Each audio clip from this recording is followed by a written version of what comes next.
Assalamualaikum warahmatullahi wabarakatuh. Hello student, how are you today? I really hope that you are healthy and in very good condition. Although we have to learn from home right now. So today we will continue our material or our lesson in new topic that is a recontact. Okay, get ready for the lesson.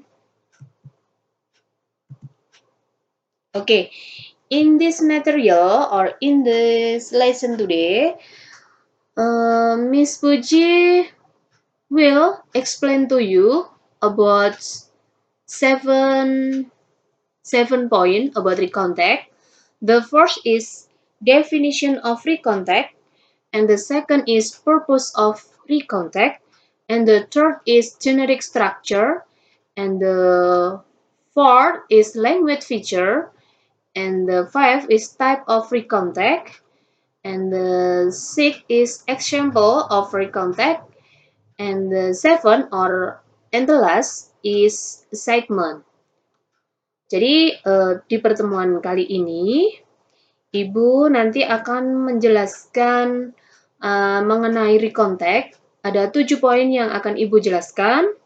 Yang pertama mengenai definisi atau pengertian dari recontact. Dan yang kedua ada purpose. Purpose adalah tujuan. Jadi nanti Ibu akan jelaskan tujuan dari recontact tersebut itu apa. Dan yang ketiga itu ada namanya generic structure atau struktur dasar dari recontact itu apa. Dan yang keempat itu ada language feature. Jadi ada ciri kebahasaan dari recontact itu apa. Dan yang kelima itu ada types of recontact. Ada tipe dari recontact itu ada tipenya apa aja. Dan yang keenam nanti ada contoh dari recontact. Dan yang terakhir Ibu akan berikan tugas pribadi untuk kalian. Oke. Langsung saja, and the next. Ya. The first is definition. Jadi pengertian. Definition of recontact. Recontact is a tag that's telling the reader about one story, action, or activity. Jadi recontact itu adalah sebuah tag di mana tag tersebut itu menceritakan kepada pembaca tentang suatu cerita, aksi, atau suatu kegiatan. Selain itu, ada Ibu berikan pengertian lagi. Recontact is a tag which retell event experience in the past. Jadi, recontact di sini adalah teks yang menceritakan kejadian yang telah terjadi pada waktu lampau sesuai dengan urutan kejadian. Jadi, recontact itu adalah sebuah tag yang menceritakan kembali kejadian atau pengalaman di waktu lampau. Itu pengertian dari recontact. Oke, next. Nah, there are purpose. Purpose of recontact. Jadi ada tujuan dari recontact. Tujuannya di sini ada dua. Ibu berikan ada tujuan dari recontact yaitu ada dua. Yang pertama, tujuannya adalah its goal is to entertaining or informing the reader. Jadi tujuan dari recontact itu adalah its goal, entertaining. Jadi tujuan dari itu adalah memberikan informasi atau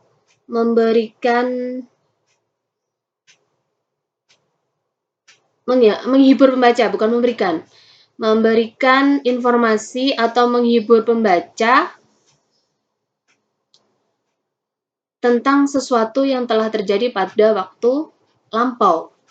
Jadi intinya di sini Tujuan dari recontact itu adalah untuk menghibur pembaca dan memberikan informasi tentang sesuatu yang telah terjadi pada waktu lampau. Itu tujuan dari recontact. Selain itu, tujuan dari recontact its goal is to entertain or informing the reader. Jadi tujuannya adalah sebagai informasi dan juga sebagai hiburan bagi pembaca. Yang pertama adalah tujuannya adalah sebagai informasi dan juga sebagai hiburan bagi pembaca. Yang kedua, tujuannya adalah untuk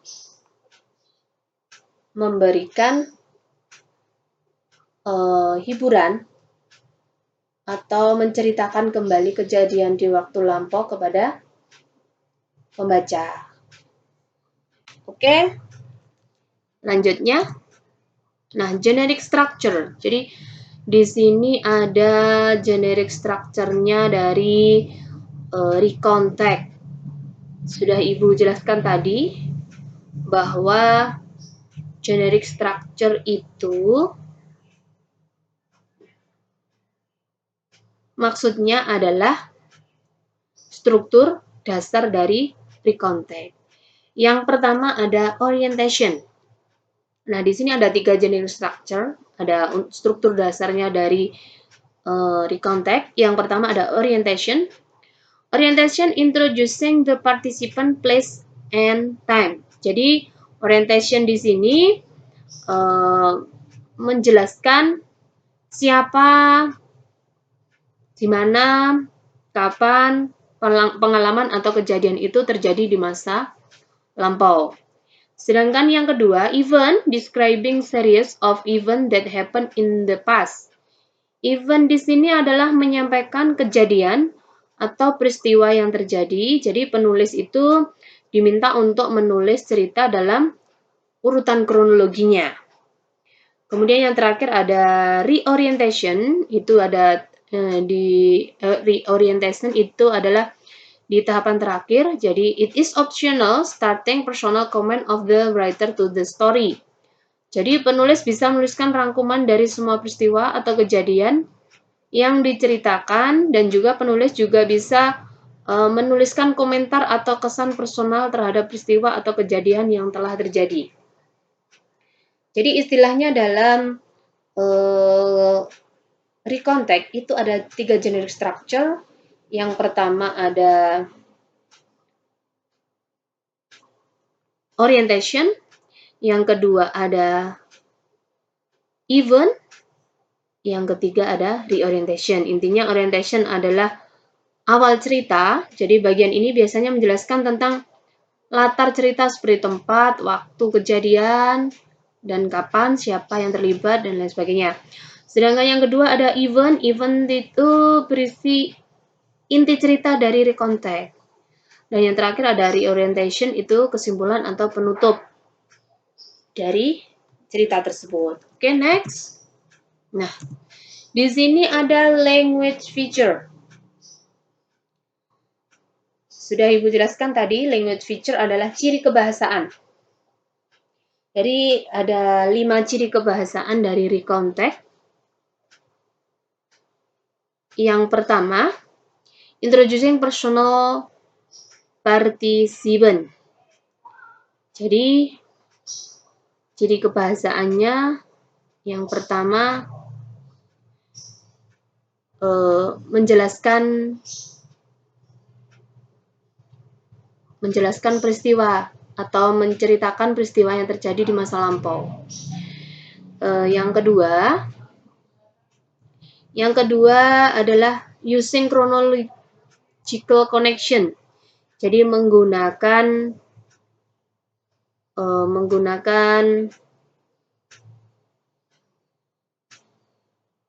connection, kata hubung yang chronological. Yang ketiga ada using linking verb, jadi menggunakan kata kerja yang mempunyai arti pemikiran. Yang ketiga adalah using action verb. Action verb itu adalah kata kerja yang menyatakan aksi. Dan yang terakhir adalah using simple past tense. Jadi menggunakan simple past tense, grammarnya bentuk lampau. Jadi yang pertama itu introducing personal participant. Jadi kita bisa menggunakan personal kata ganti orang pertama, yaitu menggunakan I, you, seperti itu. Yang kedua, using chronological connection. Jadi menggunakan kata hubung. Biasanya yang digunakan ada first, second, after that, then, dan lain sebagainya. Yang ketiga, using linking verb. Jadi kata kerja yang mempunyai daya pikir. Di sini contohnya adalah pakai was atau were. Yang keempat, using action verb. Itu contohnya go, drive, dan lain sebagainya. Yang kelima, using simple past tense, yaitu menggunakan bentuk lampau, di mana bentuk lampau itu nanti ciri-cirinya adalah rumusnya adalah subject plus verb 2 plus object. Ini sudah Ibu jelaskan di semester pertama. Oke, berikutnya di sini ada types of recontact. Jadi ada 4 tipe dari recontact. Ada 4 tipe atau 4 jenis dari recontact. Yang pertama yaitu personal recount. Personal recontact, maksudnya di situ. Personal recontact itu adalah jenis recontact yang menceritakan pengalaman pribadi si penulis seperti pengalaman liburan, pengalaman di sekolah, atau bahkan pengalaman tak terlupakan yang membuat kita terus mengingat kejadian tersebut. Itu personal recount. Yang kedua, itu ada imaginative recount. Nah, imaginative recount di sini adalah jenis recontact yang menceritakan imajinasi penulis tentang suatu hal dan dituliskan dalam bentuk past tense atau waktu lampau. Dan pada pembahasan ini untuk imaginative recontact ini intinya kita menceritakan imajinasi kita tentang suatu hal. Yang ketiga ada factual recount. Factual recount adalah jenis teks yang membahas tentang suatu hal yang benar-benar terjadi atau fakta di masa lampau. Dan yang terakhir itu ada historical recount. Historical recontact di sini merupakan jenis recontact yang membahas tentang sejarah, baik itu tempat bersejarah maupun benda bersejarah. Misalnya ada Borobudur, Candi Prambanan, dan lain sebagainya. Itu adalah jenis dari recontact. And the next, nah, there are example. Jadi sebenarnya pada pertemuan kali ini, dalam pertemuan kelas 10 di semester 2 ini, kita fokus pada historical recontact. Jadi intinya kita fokus pada historical recontact. Jadi menceritakan cerita bersejarah di masa lampau. Ibu memberikan, ini ada Proclamation of Indonesian Independence. Ibu akan jelaskan. Nah, di sini contohnya adalah Proklamasi Kemerdekaan Indonesia. Yang pertama, orientation atau pembukaan. The Proclamation of Indonesian Independence was read at 10 a.m. on Friday, 17 August 1945. Proklamasi Kemerdekaan Indonesia dibaca pada pukul 10 pagi di hari Jumat, 17 Agustus tahun 1945. Dan di sini ada eventnya, ada isinya. The declaration marked the start of the diplomatic and armed resistance of the Indonesian National Revolution, fighting against the force of the Netherlands and pro-Dutch civilian, until the latter official acknowledged Indonesian independence in 1949, the Netherlands declared that they had decided to accept de facto 17 August 1945 as Indonesia independent date. The United Nations, who mediated in the conflict, formally acknowledged the date of independence as 27 Desember 1949. Jadi deklarasi tersebut menandai awal mula perlawanan diplomatik serta bersenjata dari Revolusi Nasional Indonesia yang melawan kekuatan Belanda serta warga sipil pro-Belanda. Hingga yang terakhir tersebut secara resmi mengakui kemerdekaan Indonesia di tahun 1949. Dan Belanda menyebutkan jika mereka sudah memutuskan untuk menerima hak fakto pada tanggal 17 Agustus 1945 yang menjadi tanggal kemerdekaan Indonesia.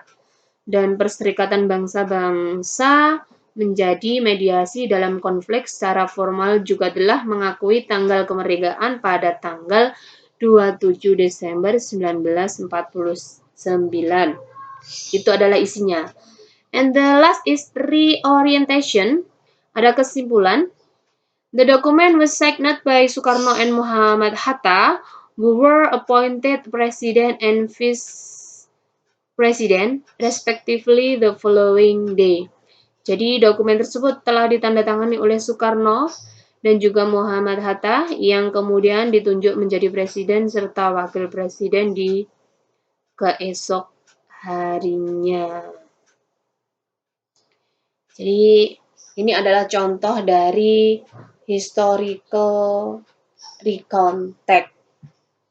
Jadi pada dasarnya historical recontact itu adalah salah satu bentuk recontact yang isinya menceritakan peristiwa bersejarah. Jadi singkatnya historical recontact itu adalah cerita sejarah dalam bahasa Inggris.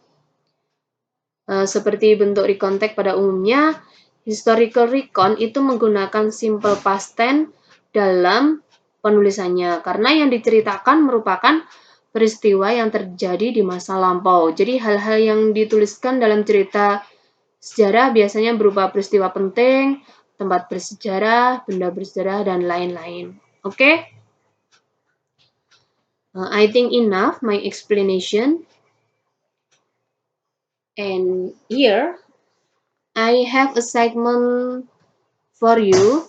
Find example of recontact in the internet. After that, print out into paper A4. Jadi tugas kalian, cari contoh recontact dalam internet, kemudian kamu print di kertas F4, nanti dikumpulkan di saat kalian ada waktu atau ada kesempatan atau sudah ada pengumuman bahwa boleh masuk untuk ke sekolah. Jadi nanti kamu kumpulkan ke sekolah, itu kamu print dalam kertas F4, di mana di sini sudah Ibu bagi. Untuk absen 1 sampai 7, kamu cari contoh di internet yaitu personal recount. Yang absen 8 sampai 14 factual recount, absen 15 sampai 21 imaginative recount, dan absen 22 sampai 30 historical recount. Oke? So, that's all my explanation about recontact, and I will hope that you get what that you to understand about this lesson today. Okay, I think enough and see you. Bye-bye.